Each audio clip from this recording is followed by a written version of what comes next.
तिथि होने के कारण बहुत प्रिय है, तो 9 में उसको डिवाइड करके पढ़ते हैं। तो हम लोगों ने निर्णय लिया कि हम इसको नवाह पारायण महायज्ञ करेंगे और उसी तरह से हम लोग कर रहे हैं। और नवाह पारायण का 6ठा पारायण संपन्न हुआ है और इस पारायण में डेली जो है मैं सोचता हूँ कि 8-10 लोग हम लोग होते हैं। तो 9 पारायण का ही हमने सोचा था, लेकिन मैं सोच रहा हूँ कि उससे ज़्यादा हो रहा है और सभी लोग काफ़ी पार्टिसिपेट कर रहे हैं और सब लोग मेरे साथ पढ़ रहे हैं। तो इस तरह से कार्यक्रम जो है आगे बढ़ रहा है। तो यह इसका मुख्य जो था कि जो हमारे वो पूर्वज थे, जो हमारे एंसेस्टर थे, आए थे, तो उनकी प्रसन्नता के लिए वो जो जिस चीज़ को लेकर आए थे तो उनके लिए हम कुछ करें, इसलिए हमने रामायण का किया और उनके लिए किया। और उनके बाद से जरूर से उनके जो हम पीढ़ियाँ हैं, उनके जो बच्चे हैं, तो सबको उसकी खुशी मिल रही है, सबको उसकी प्रसन्नता उसको मिल रहा है। तो ये छोटी सी स्टोरी इसके बिहाइंड में है, जिस तरह से कार्यक्रम शुरू हुआ। बहुत बहुत धन्यवाद, बहुत ही अच्छी तरह से आपने समझाया है। और हम हमेशा कहते हैं कि हमारी संस्कृति, हमारी सभ्यता जो हमारे पूर्वज लेकर आए हैं वो हमारा धरोहर है और इसे कायम रखना बहुत ही ज़रूरी है। और इसलिए कहते हैं कि बदन है मिट्टी का, सांसें सारी उधार है, घमंड भी हो तो किस बात का, हम सभी यहाँ किराएदार हैं। एक दिन जाना है, इसलिए ऊपर वाले का नाम जपना ज़रूरी है। जी, आपने बहुत सुंदर कहा कि जो है हमें अपनी संस्कृति पर और सभ्यता पर जो है इस तरह से उसको धरोहर के रूप में सजा करके, सजो करके रखना चाहिए। और जिन्होंने हमें दी है उनके प्रति अपनी कृतज्ञता जो है हमेशा व्यक्त करनी चाहिए।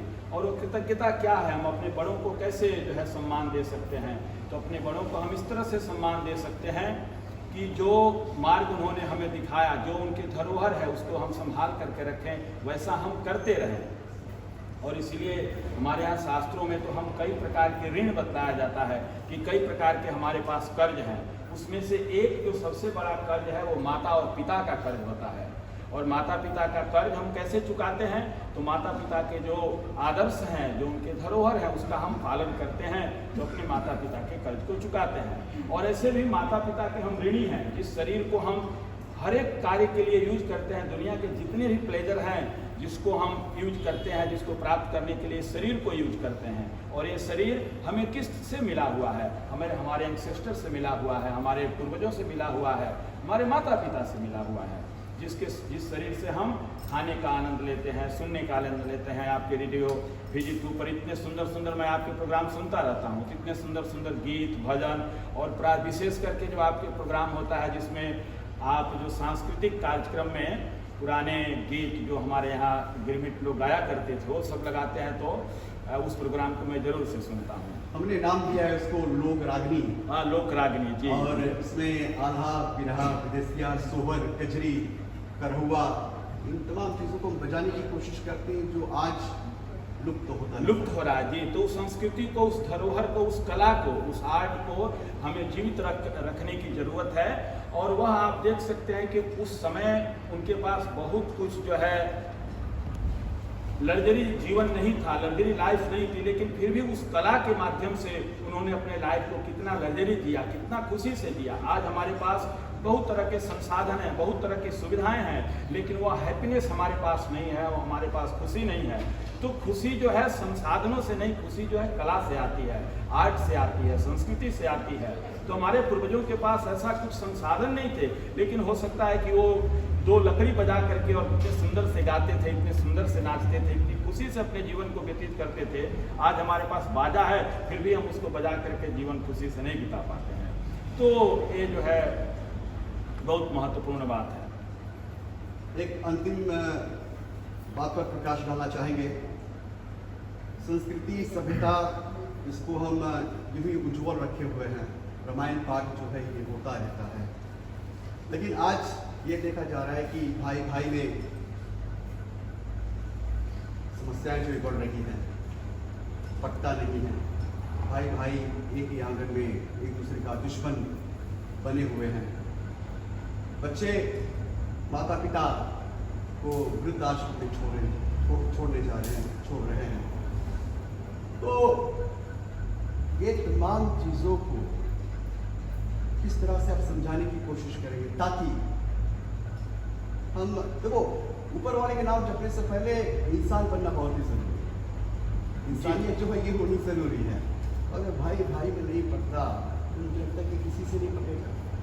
एक ज़मीन के पीछे आज झगड़े हो रहे, नारी के पीछे झगड़े हो रहे, इन तमाम चीज़ों को इस तरह से हम समझा सकते हैं ताकि इस पर हम थोड़ा सा कंट्रोल आ सके। ठीक है, देखें हमारे पास तो हम इसके लिए बहुत ही रिच हैं, धनी हैं। हमारे पास बहुत सुंदर सुंदर आदर्श हैं, राम और भरत के आदर्श हैं और लक्ष्मण के आदर्श हैं, शत्रुघ्न के आदर्श हैं। किस तरह से वो लोग अपने माता पिता को सेवा करते हैं, अपने माता पिता के आज्ञा के लिए क्या क्या वो करते हैं। फिर से भाई के प्रति उनका एक दूसरे के प्रति कितना प्रेम है, कितना व्यवहार है कि वो अपना दोनों की तरफ से त्याग हो रहा है। तो हमारे पास इतने सुंदर आदर्श हैं, तो इसके लिए हमें बहुत धनी हैं। तो इसलिए हमें इस पर गर्व होना चाहिए, इसको प्राउड होना चाहिए कि हम इस तरह के संस्कृति को, इस तरह के कल्चर को, इस तरह के धर्म को बिलोंग करते हैं, तो उसका हमें जो है पालन करना चाहिए। तो मेरा सबसे यही निवेदन है कि जहाँ भी इस तरह से कोई डिफ़िकल्टीज है, इस तरह से प्रॉब्लम है परिवार में, समाज में, तो उसको बात के द्वारा, उसको प्यार से अपने संस्कृति, अपने समाज, अपने धर्म को ध्यान में रख करके, उसको हमें सॉल्व कर लेना चाहिए। परिस्थितियाँ, डिफरेंसेस तो आते हैं, डिफरेंस तो हैं, क्योंकि सब लोग एक जैसे नहीं हैं, सबकी अंडरस्टैंडिंग एक जैसे नहीं है। तो ये समस्या, परिस्थिति तो सदियों से रही है, लेकिन उसको हमें विचार से सुलझा लेना है। अपने आदर्शों को, अपने जो हमारे आदर्श है उसके माध्यम से उसको सुलझाना है। तो हमें कहते हैं रामादिवत प्रवर्तितव्यम न रावणादिवत, हमें राम के जैसा आचरण करना है, रावण के जैसा आचरण नहीं करना है, वैसी फूट नहीं रखनी है। हमें तो राम के जैसा प्रवर्तित होना है, राम के पर चलना है। तो उस विचार से यदि हम करें तो डेफिनेटली इस समस्या को हम बहुत आसानी से सुलझा सकते हैं। केवल थोड़ा मनन करने की ज़रूरत है, थोड़ा चिंतन करने की ज़रूरत है, और ये बहुत बड़ी समस्या नहीं है। डेफिनेटली इसका सॉल्व किया जा सकता है। बहुत बहुत धन्यवाद। मुझे लगता है कि कथा आरंभ करने का समय हो रहा है, पूजा आरंभ करने का समय हो रहा है। आपने अपना मूल समय निकाला हमारे पीजी की जनता के लिए, धर्म रेडियो के लिए, ताकि कथाएँ जो है हम पहुँचा सकें। इसके लिए आपको दिल से और पूरे रेडियो टीम और राम मंदिर के जितने भी सदस्य हैं उनकी ओर से बहुत बहुत धन्यवाद जी। आप सभी लोगों को और सभी जो है रेडियो पीजी 2 के जो सुनने वाले सभी श्रोता लोग हैं, फिजी में, ऑस्ट्रेलिया में, न्यूजीलैंड और पूरे विदेशों में, सबको मेरा पुनः प्रणाम है और सबको बहुत बहुत धन्यवाद है। पूरे दुनिया भर में आपको साथी अभी हम रेडियो पीजी 2 के जरिए देख रहे हैं। थैंक यू, बहुत बहुत धन्यवाद। और एक छोटी सी भेंट वार्ता करना चाहेंगे जो प्रेसिडेंट है राम मंदिर के, सोमलिंगम जी, आपका बहुत बहुत स्वागत है रेडियो पीजी 2 फेसबुक पेज पर। राम राम। राम राम। और प्रेसिडेंट के हैसियत से जो जनता है, आसपास के रहने वाले लोग जो धर्म प्रेमी हैं, उनसे क्या कहना चाहेंगे?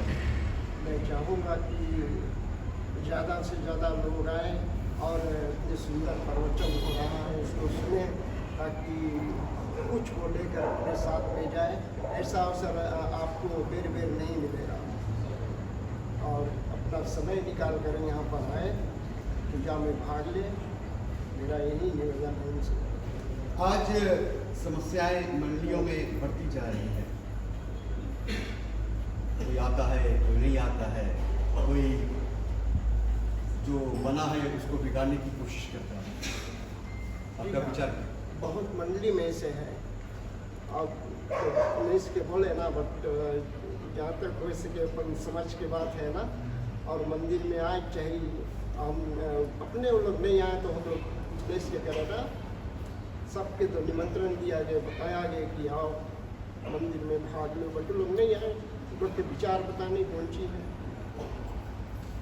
अच्छा, बहुत बहुत धन्यवाद भाई श्री। आपको भी राम राम। राम राम। राम राम। सभी का बहुत बहुत स्वागत है। अच्छा बेटा, बहुत खुशी हूँ मैं, जब मैंने क्या रेडियो में सुना गया प्रोग्राम, मैं सुबह यहाँ पे आया तो भैया लोग हमने इतने बड़ी आदर किया हमें, फिर ने कहा तो शाम को प्रोग्राम होगा। फिर मैं गया अपने घर पे फूल लेकर कि भगवान के दर्शन के लिए शाम को आया, और रोज़ सुबह 6 बजे आकर यहाँ पे भगवान की 7 बजे पूजा करता है, फूल आता है। और मैं बहुत बहुत धन्यवाद देता हूँ सभी जनता को, हमारे मास्टर जी और संग सबके जितना संगतियाँ है सबको मैं अपने हृदय से धन्यवाद दे रहा हूँ। इतने सुंदर से प्रोग्राम है, मैं सुनने के जैसे जानते रहे जैसे दिन भर सुनूँ इतना अच्छा लगे। बहुत बहुत सुंदर, बहुत अच्छा है भैया, बहुत बहुत धन्यवाद देता हूँ आपके। और मैं हर वक्त सुबह 4-5 बजे उठकर रेडियो पीजी सुनता हूँ। हर वक्त प्रोग्राम, धार्मिक कार्यक्रम जितने सबसे अच्छा रेडियो पीजी चलता है। बहुत सुंदर बेटा, बहुत अच्छा। बहुत बहुत धन्यवाद। और हम कोशिश करते हैं जल्दी से एक माता जी हमारे साथ में है और नारी सभा की अध्यक्ष हैं प्रधान, नारी सभा के प्रधान है और श्री आसिया प्रसाद जी, आपका बहुत